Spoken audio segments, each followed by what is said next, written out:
আমি আগেও জেলা সভাপতি ছিলাম, বর্তমানেও আছি। আমি থাকতেই দলে কোর কমিটি হয়েছিল, এমনটাই দাবি করলেন বীরভূমের ডাকসাইটের নেতা অনুব্রত মণ্ডল। রবিবার মেয়ে সুকন্যাকে নিয়ে চিকিৎসার জন্য বীরভূম থেকে কলকাতায় রওনা দিয়েছিলেন কেষ্ট। যাত্রাপথে শক্তিগড়ে গাড়ি থামিয়ে চা খান অনুব্রত। সেখানে সাংবাদিকদের মুখোমুখি হয়ে কেষ্ট বলেন, কলকাতায় ডাক্তার দেখিয়ে ফিরে আসব। পশ্চিম বাংলায় যে পরিমাণ বন্যা হয়েছে, মমতা বন্দ্যোপাধ্যায় ও অভিষেক বন্দ্যোপাধ্যায় তাদের পাশে আছেন। অভিষেক বন্দ্যোপাধ্যায়ের সঙ্গে সাক্ষাৎ নিয়ে সাংবাদিকদের করা প্রশ্নের জবাবে কেষ্ট বলেন, এবার হবে না, 2 বছর অবস্থা খুব খারাপ গেছে, বাড়িতে দুর্গা আসছে, তাই চিকিৎসা করিয়ে ফিরে আসবেন বলে দাবি কেষ্টর।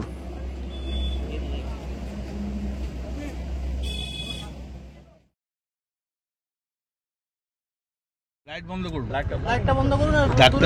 ডাক্তার দেখাতে হবে, ডাক্তার দেখাবো, ডাক্তারের সঙ্গে কথা বলবো, আবার চলে আসবো। আমি আপনাদের বলছি, আপনাদের মাধ্যমে, সামনে শারদিয়া, মমতা ব্যানার্জি যে পরিমাণে আজকে বন্যা হয়েছে গোটা ওয়েস্ট বেঙ্গলে, মমতা ব্যানার্জি ওদের পাশে আছে, অভিষেক ওদের পাশে আছে। গোটা পশ্চিমবাংলার মানুষ ভালো থাকুক, বর্ধমান বীরভূম আমি যেহেতু দেখি, তারা ভালো থাকুক। মায়ের শারদা দুর্গাপুজো যেন খুব ভালোভাবে কাটে, সুন্দরভাবে কাটে প্রত্যেক মানুষের। তারপরেই হবে দেয়ালি, লক্ষ্মী পুজো, তারপরেই হবে ছট পুজো, তারপরেই হবে তোমার জগদ্ধাত্রী পুজো। হিন্দুদের আপনারা জানেন 33 কোটি দেবতা, সবাই যেন ভালো থাকে। অভিষেক বন্দ্যোপাধ্যায়ের কাছে দেখা করবেন নাকি? আমি নিশ্চয়ই দেখা করবো সবার সঙ্গে, কিন্তু এইবারই নয়। আমার ঘরে দুর্গা ঠাকুর আছে, আমি ডাক্তার ট্রিটমেন্ট করিয়ে আমি চলে আসবো। আমি 2 বছর, বুঝতেই পারছেন। হ্যাঁ, এবারে কি শুধু চিকিৎসার জন্যই যাচ্ছেন না? চিকিৎসা। আর একটা দাদা প্রশ্ন ছিল যে আপনি তো জেলা সভাপতি ছিলেন, আছেন, এখন আছেন, তো এখনো তো কোর কমিটি আছে বীরভূমের, তো আপনি জেলা সভাপতি এসে গেছেন, এখনো কোর কমিটি বর্তমান? আমার তো কোর কমিটি আগেও ছিল, এটা ভুল তথ্য হচ্ছে না।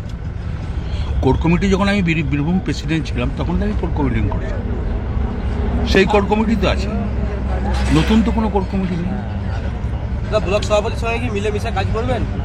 মানে এর আগের দিন দেখা গেছে কোন চ্যানেল? এনকেটিভি বাংলা। হ্যাঁ, এর আগের দিন দেখা গেছে দাদা পার্টি অফিসে বলছিল যে হাতে চুরি পরে বসে নেই। কে বলছিল? কাজল ঘোষকে বলতে শোনা গেছে সভাধিপতিকে। শুনিনি, আমি শুনিনি। এটা কোন চ্যানেল? এনকেটিভি বাংলা। কোথাকার? কলকাতা। আমি শুনি না, তুমি শুনেছো তাহলে? দাদা আপনার সঙ্গে দেখা করেছে তো কাজল? হ্যাঁ, কেন দেখা করবো, 100 বার দেখা করবো। কি বললো দাদা? সভাধিপতি পার্টির কি ব্যাপার আমি তোমাদের কাছে আলোচনা করবো? আমাকে একটু বলো তো, তোমাদের অফিসে কি খবর, যারা কাজ করে, গোপন খবর দাও না আমাকে একটু। টিভিতে তো খবর। আরে ভাই, তোমাদের গোপন খবর দাও না একটু অফিসে, তাহলে আমার পার্টির খবরটা তোমাকে বলবো, আমার সঙ্গে কার কি আলোচনা হলো। ভালো থাকো তুমি।